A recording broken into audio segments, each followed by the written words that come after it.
HMTV people! Oh, and I'm nearly dizzy. So we've come to do a little project. It's a very small project, nice and quick and easy. However, I thought I'd share it with you beautiful people at home.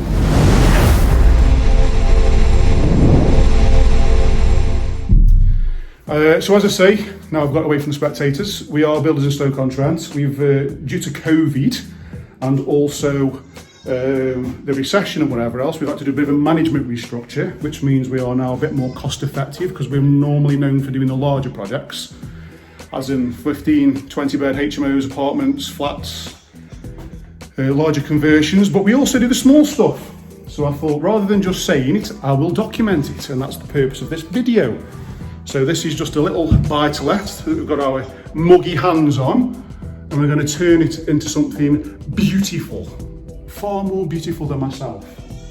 So things that we're going to do, like I say, it's a very light refurbishment, so we're going to be changing the carpet, so we'll be removing this, getting rid of the settees behind, giving it a lick of paint. I've also put my builder's eye over it, and I've potentially found a problem. So I am going to try and explain this whilst getting down on my knees, getting down on one knee, marry me people. So, behind me, we have the fireplace. Give that a tickle, an aggressive tickle. Now this is a typical design of these older terraced houses where people would have put this in to create like a stand for the TV. So as you can see, you've got a socket behind there. That would be the purpose of this. But if you look a little bit closer, look a little bit closer, baby. Anyway, so you can see all this damp that's coming through. It's actually not damp. What it is, it's the black mould that starts, and it forms because inside this area here is a cavity. It's a pocket of cold air because there's no vent. So as the heating's on inside the wall, inside the room, sorry, and the TV's on the top, the air inside there is still stagnant. So what happens is it creates cold spots on the wall, and then obviously what's happened is it's grown, so this would have all been full of black mould. So it's not a damp issue, it's actually a condensation issue, and it's caused because we've created a pocket of cold air inside there. Tickle, tickle, tickle. It's like fishing with a little maggot. So the remedy for that is we're going to get a still saw, cut a straight line down there, remove this brickwork so it's open, and then the back end of that shelf there, we'll get a joiner to just make the shelf, finish it off, and it will be fantastic. So also inside here, this is the front bedroom. Now I've had my little builder's eye on this one as well. So I'll describe what the problem I've found, but I'll also just tell you what we're going to do. So we're going to be changing all of the internal doors, so that door's going to be going. We're going to be taking this laminate flooring up. We're going to be having a new skirting board, and we're going to be painting it. But, so on the surface, this wall looks fine. But then my eye came to this air brick and I thought, strange place for an air brick. It's not a typical size air brick. And then I also came across here and saw this, damp stains. And that's actually quite high up. So, there's a little bit of investigation work to do here. So me and my trusty steed, the damp meter, started over here. So we have damp, but it's not so bad. Now we've got it red, so it's getting worse. And then here, here, as you can see, 999, so that is sodden wet.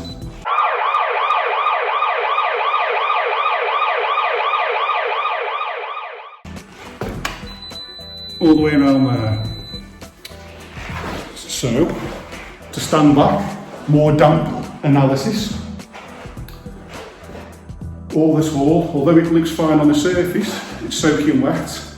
And from here, it's damp, then it goes into the 200 mark, then it goes to the 300 mark, and then around there it's a 999, which is the wettest it can be.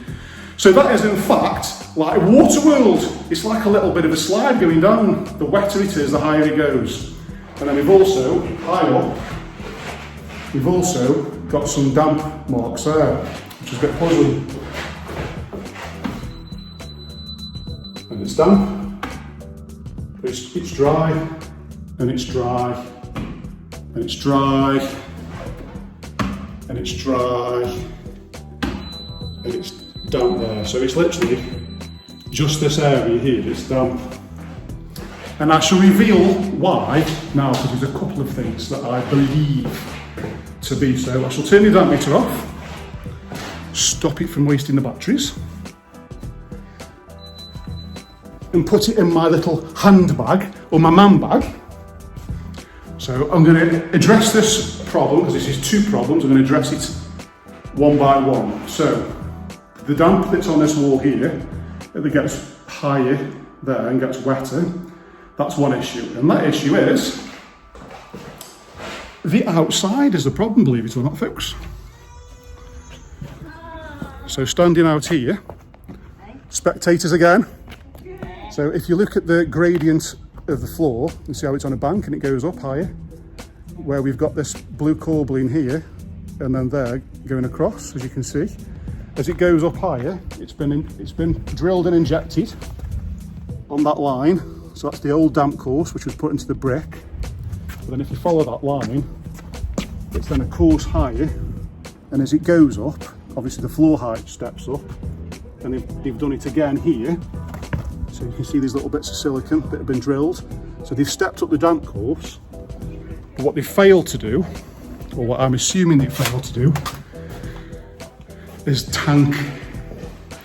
Which means, on the inside, the floor, the pavement is going higher and higher and higher to this end, which explains why it's damper.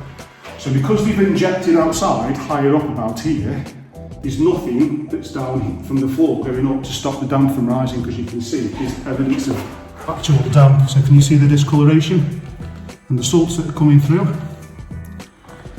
So it has a damp course, but it's not been tanked. So there's nothing, so as it's been injected from the higher points outside, the damp can still come through and pass through the plaster or the cement screed and basically breach what we call breaching a damp course. So we'll put a little bit of an infographic on the thing now about breaching damp courses. Cha-ching!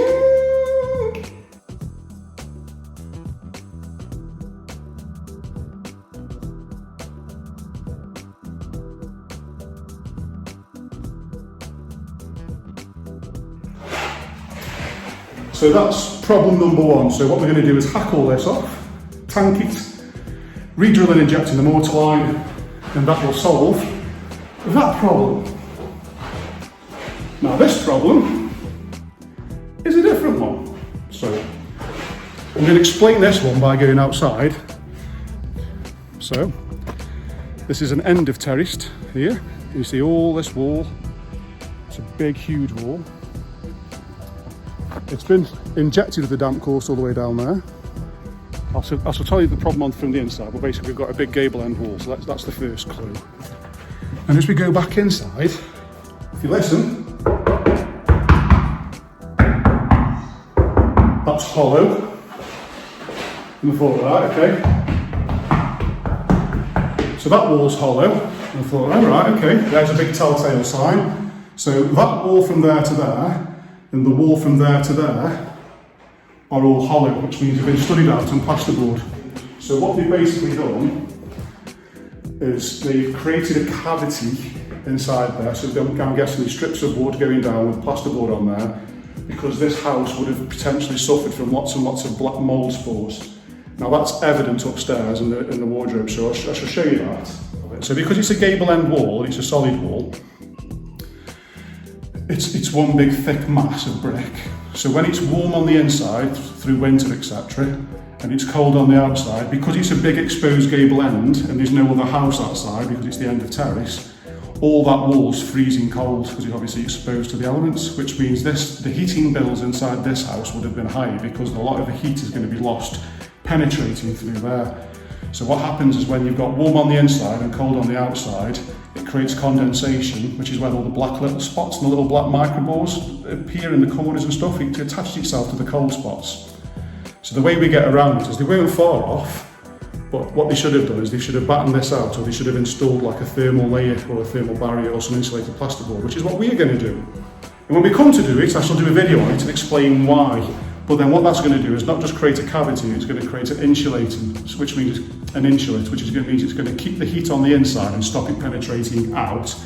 So the heating bills will be less, and that will prevent the black mould spores from coming in here. So prevention is better than cure. So there we go. There's 2 issues with damp that we've solved.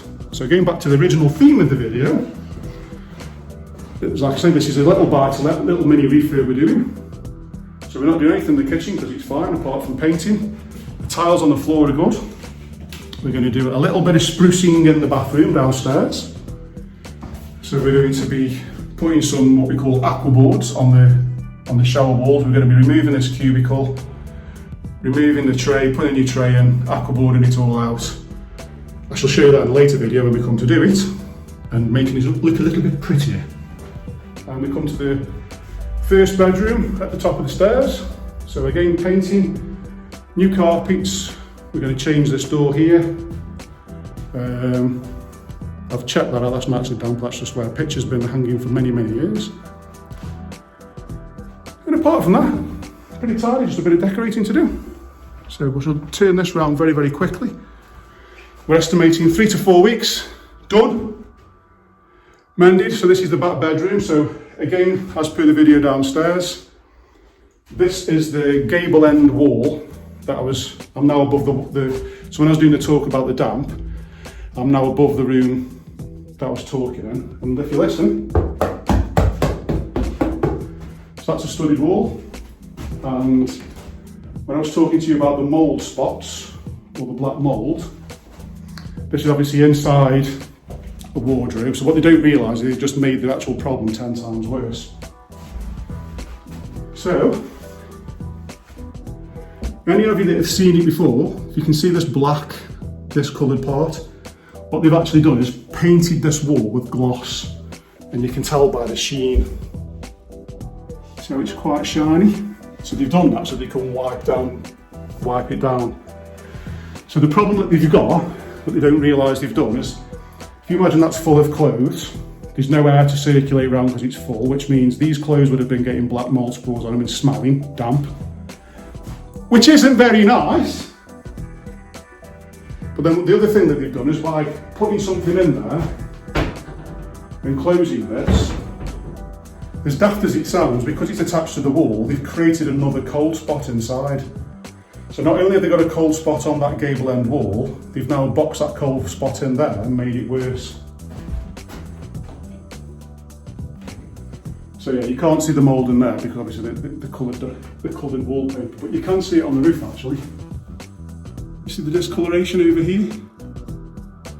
So again, it's cold spots. So what we're going to do is rip all that out, rip it down to bare brick, rip it down to bare brick there, put some insulated plasterboards on, skim it over, and it'll be mended. So again, there's a window, there's outside. This part here, again, where these built-in wardrobes are, is the same gable end wall, and as you can see, the plaster's that wet that it started falling off, but you can see massive stains in there. So again, that would have been full of clothes, which means there's less air to circulate. When the doors are closed and the heating's on inside here, that becomes a cold spot, and then from there to outside becomes a bigger cold spot. So this house would have massively suffered from black mould. And because we've been out there with our builder's eye, I've solved the problem. So by the time we've finished, and we actually let this out ourselves as well, the tenants will be happier because the heating bills will be less. And although they won't realise it, they won't have any sort of issues on that gable end wall anymore that the previous tenants had, which might be the reason why they moved out. So knowledge is power, folks. So this is the first video in the series. As I say, it's only going to be a 3 or 4 week turnaround, but I'll try and document some stuff as we're going. And if you've got a problem, or if you've got a house in Stoke and you want some little refurbishments doing, even if it's just a little buy to let or a simple flip, give us a ring, folks. Give us a ring. See you later.